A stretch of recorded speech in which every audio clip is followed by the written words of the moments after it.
ಆಮೇಲೆ ಚೆಕ್ ಮಾಡಿಸಿದೆ ಇದೆಲ್ಲ ಘಟನೆ ಆದ್ಮೇಲೆ CC ಕ್ಯಾಮ್ರಾಗಳು ಜನಗಳಂತ ಮಾತ್ರ ಈಗ ಯಾರೋ ಒಂದು ಬಂದು ಹೋಗಿರ್ತಾರೆ ಅವ್ರನ್ನ ಪತ್ತೆ ಮಾಡಿ ಅವ್ರ ಮೇಲೆ ಕ್ರಮ ತಗೊಳ್ಳಿ ಅಂತ ಹೇಳ್ತೀನಿ ಹೊರತು ಮತ್ತೆ ಅದು ಅವರೇ ಸ್ವಯಂ ಮಾಡಿದಾರೋ ಅಥವಾ ಅವರಿಂದ ಇನ್ಯಾರನ್ನ ಇದ್ದಾರೋ ಏನು ಅದನ್ನು ನೀವು ಮಾಡಿ ಹೆಸರು ಗೊತ್ತಿರುತ್ತಾರೆ ಅಪರಿಚಿತರು. ಅದು ಮೊದಲನೇ ಸತಿ ಹುಡುಗ ಬಂದಿದ್ದವನು 2 ಸರಿ ಬಂದಾಗ್ಲೂ ಅವನೇ ಕಾಮನ್. 2 ಸರಿ ಬಂದಾಗ ಹೆಣ್ಮಕ್ಳು ಬೇರೆ ಬೇರೆ. ಅಂದ್ರೆ ಏನು ಕೋಟ್ ಹಾಕೊಂಡು ಲಾಯರ್ ಟೈಪ್ ಅಂತ ಕೋಟ್ ಗಿಟ್ ಏನಿಲ್ಲ. ಅವರು ಎಲ್ಲ ಒಂದು ಜೀನ್ಸ್ ಒಂದು ಬ್ಲೂ ಇದ್ರದ್ದು ಟಾಪ್ ಎಲ್ಲ ಹಾಕೊಂಡಿದ್ರು. 2ನೇ ಸರಿ ಬಂದವರು ನಾನು ಹೈಕೋರ್ಟ್ ಲಾಯರ್ ಅಂತ ಹೇಳ್ಕೊಂಡಿದ್ರು. ಬರ್ದಿದ್ದೇನಪ್ಪ ಹೈಕೋರ್ಟ್ ಲಾಯರ್ ಅಂತ ಹೇಳಿದ್ದು? ಹೈಕೋರ್ಟ್ ಲಾಯರ್ ಅಂತ ಲೇಡಿ ಬರ್ದಿದ್ದಲ್ವೇನು? ಸರ್ 2 ಟೈಮು ಹೈಕೋರ್ಟ್ ಲಾಯರ್ ಅಂತಾನೆ ಬಂದಿದೆ. ಹೈಕೋರ್ಟ್ ವಕೀಲ ಇಲ್ಲ, ಫಸ್ಟ್ ಟೈಮ್ ಹೈಕೋರ್ಟ್ ಅಂತ ಹೇಳಿಲ್ಲ, ಲಾಯರ್ ಸೆಕೆಂಡ್ ಟೈಮ್ ಲಾಯರ್. ಅಂದ್ರೆ ಪರ್ಟಿಕ್ಯುಲರ್ ಕೇಸ್ ನಾನು ನಡೆಸ್ತೀನಿ ಕೇಸ್ ಅಲ್ಲ, ಏನೋ ಪರ್ಸನಲ್ ನಿಮ್ಮ ಹತ್ರ ಏನೋ ಬಹಳ ಗುಟ್ಟು ಮಾತಾಡ್ಬೇಕಿದೆ ಸರ್ ಅಂತ, ಬಹಳ ಇಂಪಾರ್ಟೆಂಟ್ ಗುಟ್ಟು ಮಾತಾಡ್ಬೇಕು ಸರ್. ಅವ್ರ ಫೋಟೋ ಗಿಟೋ ತಮ್ಗೆ ತೋರಿಸಿದ್ರೆ ಗುರ್ತಿರ್ತೀರಿ ಸರ್. ಆಮೇಲೆ ನೀವು ಒಂದು ಏನ್ ರೆಸ್ಪಾನ್ಸ್ ಮಾಡಿದ್ರು ಸರ್? ಆತರ ಏನ್ ಮಾಡ್ಬೇಕು? ಅಲ್ಲ ಮಾತಾಡ್ಬೇಕು ಏನಲ್ಲ, ಏನಮ್ಮ ಮಾತಾಡೋದು ಆತರ ಏನಾದ್ರು ಕೇಳಿದ್ರೆ? ಕಂಪ್ಲೇಂಟ್ ಎಲ್ಲ ಬರ್ದಿದ್ದೀನಿ ನೋಡಿ ಸರ್. ಈಗ ಸತೀಶ್ ಜಾರಕಿಹೊಳಿ ಅವರು ಹೈಕಮಾಂಡ್ ಭೇಟಿ ಮಾಡಿದ್ದಾರೆ ಸರ್. ಇವತ್ತು ಸುರ್ಜೇವಾಲಾರನ್ನ ಭೇಟಿ ಮಾಡಿ ದೂರು ಕೊಡ್ತಾ ಇದ್ದಾರೆ. ನಿನ್ನೆನೂ ಕೂಡ KC ವೇಣುಗೋಪಾಲ್ನ ಭೇಟಿ ಮಾಡಿದ್ದಾರೆ. ಬೇರೆ ಸುದ್ದಿ ನಾನು ಕೇಳಬೇಡಿ, ನನ್ನ ಸುದ್ದಿ ಮಾತ್ರ ನಾನು ಹೇಳ್ತೀನಿ. ಹೈಕಮಾಂಡ್ ಭೇಟಿ ಅಂತ ಹೇಳ್ತಾರಂತೆ ಸರ್. ಅವ್ರು ಏನೇನು ಮಾಡ್ತಾರೋ ಅವ್ರು ಇನ್ನೂ ನನಗೆ ಹೇಳಿಲ್ಲ. ಸದನದಲ್ಲಿ ಸರ್ ಪಾರ್ಲಿಮೆಂಟ್ ಅಲ್ಲಿ ಕೂಡ ಇದು ಪ್ರಸ್ತಾಪ ಆಗಿದೆ. ಅದು ಖುಷಿ ವಿಚಾರ ಅನ್ನೋದು, ಸಮಾಧಾನ ಆಗಿದೆ ಅನ್ನೋದು ಸತೀಶ್ ಜಾರಕಿಹೊಳಿ ಸಿಎಂ ಮಾತಾಡಬೇಕು.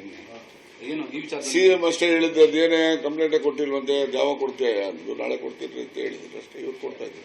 ನೀವು ಅದೇ ಡೆಲ್ಲಿಗೆ ಹೋಗ್ತೀನಿ, 30ನೇ ತಾರೀಕು ಕಳಿಬೇಕು. ನನಗೇನಾಗಿದೆ, ನಾವು ಈ ಬ್ಯಾಂಕ್ಸ್ ಇವೆಲ್ಲ ಕಟ್ಕೊಂಡಿರೋದ್ರಿಂದ ಬ್ಯಾಂಕ್ಗಳಲ್ಲಿ ಮಾರ್ಚ್ 30th ವರೆಗೆ ಇಂಪಾರ್ಟೆಂಟ್ ಇರ್ತದೆ. ಅದಕ್ಕೋಸ್ಕರ ಎಲ್ಲೂ ಹೋಗಕ್ಕಾಗೋದಿಲ್ಲ. 30 ಕಳೆದ ಮೇಲೆ ಹೋಗ್ತಾರೆ. ಈಗಾಗಲೇ ಹೋಗಿದೆಯಲ್ಲ ಹೈಕಮಾಂಡ್ ಅವರು. ಈಗ ನಿನ್ನೆ ಅಲ್ಲಪ್ಪ, ನಾನಿನ್ನೂ ಖುದ್ದು ಅವ್ರು ನನ್ ಕೇಳಿಲ್ಲ ಹೇಳಿಲ್ಲ. ಅವರು ಹೈಕಮಾಂಡ್ ಅವರೇ ಸ್ವಯಂ ಆಗಿ ಅವರೇ ಮಾಹಿತಿ ಕಲೆ ಹಾಕಿದ್ದಾರೆ. ಮುಖ್ಯಮಂತ್ರಿಗಳ ಜೊತೆ ಚರ್ಚೆ ಮಾಡಿದ್ದಾರೆ. ಸದನದಲ್ಲಿ ತಾವು ಮಾತಾಡಿದ್ದು ಅದ್ರ ಬಗ್ಗೆ ಸ್ವಲ್ಪ ಪರ ವಿರೋಧ ಚರ್ಚೆ ಆಗ್ತದೆ. ಮಾತಾಡಬಾರ್ದಿತ್ತು ವಿಚಾರ ಅಂದ್ರೆ ನಾನು ನೋಡಿ, ನನಗೂ ಅರ್ಥ ಆಗ್ತದೆ. ಇದು ನಾವು ಕ್ಯಾಬಿನೆಟ್ ಅಲ್ಲಿ ಮಾತಾಡ್ಬೋದಿತ್ತು ಅಥವಾ ಪಕ್ಷದಲ್ಲಿ ಮಾತಾಡ್ಬೋದಿತ್ತು. ಅಲ್ಲಿ ಯಾಕೆ ಮಾತಾಡೋದು? ಅಲ್ಲಿ ನನ್ನ ಹೆಸರು ಬಂದಿದ್ದಕ್ಕೆ ನಾನು ಮಾತಾಡಲೇಬೇಕು. ಹೆಸರು ಬರ್ದಿದ್ರೆ ನಾನು ಮಾತಾಡುವಂತ ಅಗತ್ಯತೆ ಇರಲಿಲ್ಲ. ಹೆಸರು ಈಗ ಸುನೀಲ್ ಕುಮಾರ್ ಪ್ರಸ್ತಾಪ ಮಾಡಿದ್ರು, ನೀವು ಟಿವಿಗಳಲ್ಲಿ ತೋರಿಸ್ತಾ ಇದ್ರಿ, ನಾನೇನು ಅದಕ್ಕೇನು ಪತ್ರಿಕೆ ಕೊಡ್ತಾ ಇರಲಿಲ್ಲ. ಅಲ್ಲಿ ಅವನ ಯತ್ನಾಳು ಹೆಸರು ಪ್ರಸ್ತಾಪ ಮಾಡಿದ್ರಿಂದ, ಅವನು ನಿರ್ದಿಷ್ಟವಾಗಿ ನನ್ನ ಹೆಸರು ಹೇಳಿದ್ರಿಂದ ನಾನು ಹೇಳ್ಕೋಬೇಕು ತಾನೆ. ಇದು ನಾವು ಸುಮ್ಮನೆ ಕೂತ್ಕೊಂಡ್ರೆ ಏನಾಗ್ತದೆ, ಮೌನ ಸಮ್ಮತಿ ಅಂತ.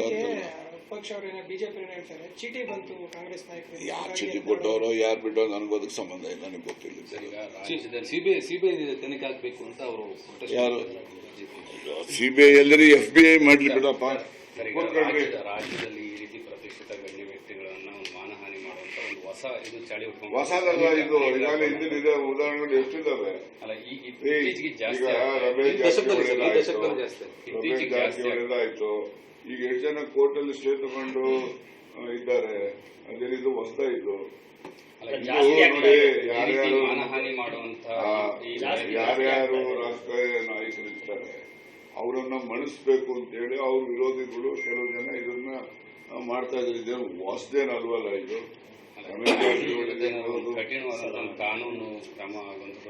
ನಾವು ಅವ್ರು ಯಾರು ಈ ಒಂದು ಕೃತ್ಯಕ್ಕೆ ಬೆಂಬಲ ಕೊಡ್ತಾರೆ, ಯಾರು ಈ ಕೃತ್ಯಕ್ಕೆ ಭಾಗಿಯಾಗ್ತಾರೆ ಅಂದ್ರೆ ಎಸಗಲಿಕ್ಕೆ, ಅಂತವ್ರ ಮೇಲೆ ಕಠಿಣ ಕ್ರಮ ಆಗಬೇಕು ಅಂತಕ್ಕಂಥದ್ದು ಎಲ್ಲರೂ ಒತ್ತಾಯ. ಅದನ್ನು ನಂದು ಈ ವಿಚಾರ ವಿಶೇಷವಾದ ಕಾನೂನು ಇರೋ ಕಾನೂನಲ್ಲಿ ಏನ್ ಬೇಕಾದ್ರೂ ಮಾಡಬಹುದು.